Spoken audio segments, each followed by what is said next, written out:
ห้องเกิดมาเป็นคนลาแผ่นดินล้านสาคมคาเป็นลาวของมันใจซื่อบรรพบุรุษของเรานั้นประวัติเราลือ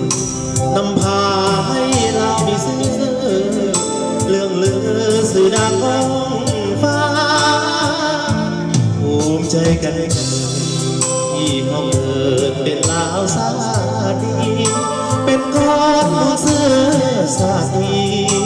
ศักดิ์ศรีเรานั้นสูงค่าเรามีแผ่นดินมีทรัพย์สินบ้านเรือนให้นาเรามีอู่ข้าวอู่ปลาสืบเลี้ยงกันมาสู่หน้าตาปียามหาเราหากันด้วยใจจริงบอกเคยสวดสิ่งหาก็บนอาวีลาวอยู่เป็นลาวสืบสานมาหลายร้อยปียังอยู่แม่ของหวานหล่อเลี้ยงชีวิตลาวนี้มาภูมิใจเดินทางที่เอานั้นเกิดเป็นลาวแล้วจงได้รักษาเสื้อแนวให้ลาวเจริญก้าวหน้าตัวอย่างอันดีถ้าหลวงใจดีองค์ใสเศรษฐาเตือนใจให้เฮาว่าเราควรสร้างสาให้ลูกหลาน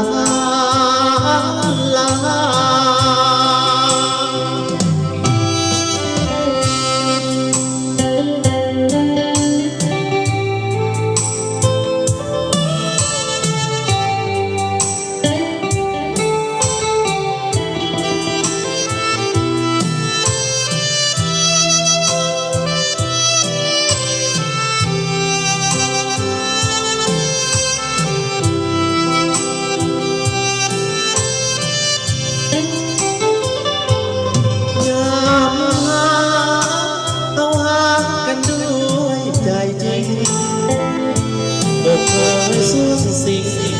หาสิ่งสองบนนาวีลาวอยู่เป็นลาวสืบสาวมาหลายปีเกี่ยงคู่แม่ของหวานเราเลี้ยงชีวิตลาวนี้มาภูมิใจเดินทางที่เฮานั้นเกิดเป็นลาวแล้วจงได้รักษาซื่อให้ลาวเจริญก้าวหน้าตัวอย่างอันดีถ้าหลวงเจดีย์องค์ใสเศรษฐาเตือนใจให้เฮาว่า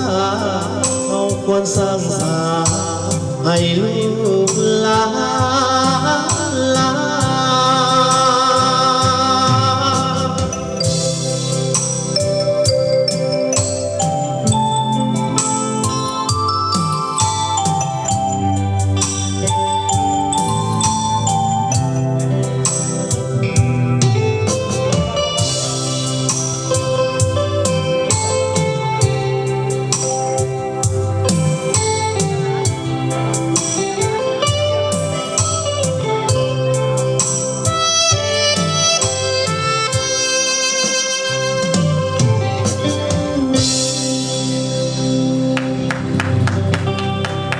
ผมใจโทษจิตมือหน่อย